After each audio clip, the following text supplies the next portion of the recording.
સુરતમાં સમાજને લાંછન લગાવતો ગંભીર કિસ્સો સામે આવ્યો. લીંબાયતમાં પાડોશીએ કિશોરને વેચી વિધર્મી સાથે લગ્ન કરાવ્યા.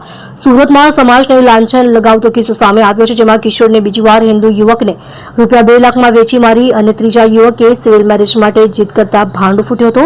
સમગ્ર ઘટનામાં 5 લોકો વિરુદ્ધ પોલીસ ફરિયાદ નોંધાઈ છે. દુષ્કર્મ પોક્સો હેઠળ નોંધાઈ પોલીસ ફરિયાદ, જેમાં નૂરી શેખ, વસીમ શેખ સહિત 3 લોકોની ધરપકડ કરવામાં આવી છે. સામાજિક અગ્રણી અસલમ સાયકલવાલાને મળતા આખો મામલો પ્રકાશમાં આવ્યો હતો. લીંબાયતમાં 14 વર્ષીય મુસ્લિમ તરુણીને નજીકમાં રહેતી 2 મહિલાઓએ 2 લાખ રૂપિયામાં મહારાષ્ટ્રના સોલાપુરમાં હિન્દુ યુવકને વેચી દીધી હોવાની ઘટનાએ ચકચાર મચાવી હતી.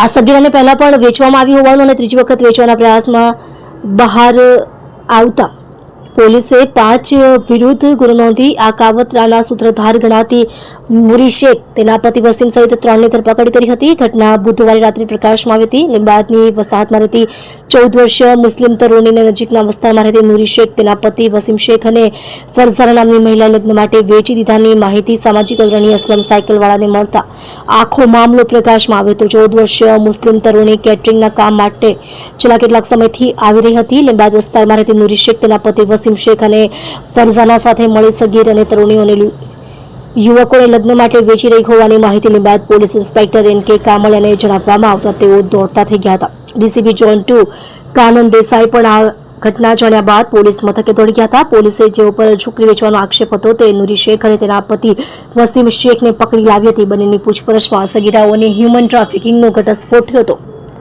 નૂરી અને ફરઝાના કેટરિંગમાં કામ કરતા હતા. તેમની તાબામાં 14 વર્ષીય મુસ્લિમ તરુણી કેટરિંગના કામ માટે છેલ્લા કેટલાક સમયથી આવી રહી હતી. આ તરુણીને તેમણે પૈસા માટે 2 વખત પરણાવી દીધી હતી. એક વખત 50,000માં અને બીજી વખત 2 લાખમાં સોલાપુર વેચી દીધાની કબૂલાત કરી હતી. પોલીસ આ રેકેટમાં શામેલ નૂરી શેખ, વસીમ શેખ, ફરઝાના હતા અને જેની સાથે આ બજરીથી લગ્ન કરાવ્યા હતા તે સોએબ અને સોલાપુરના યુવક વિરુદ્ધ બળાત્કાર, પોક્સો અને હ્યુમન ટ્રાફિકિંગ એકની કલમ અંતર્ગત ગુનો નોંધ્યો હતો.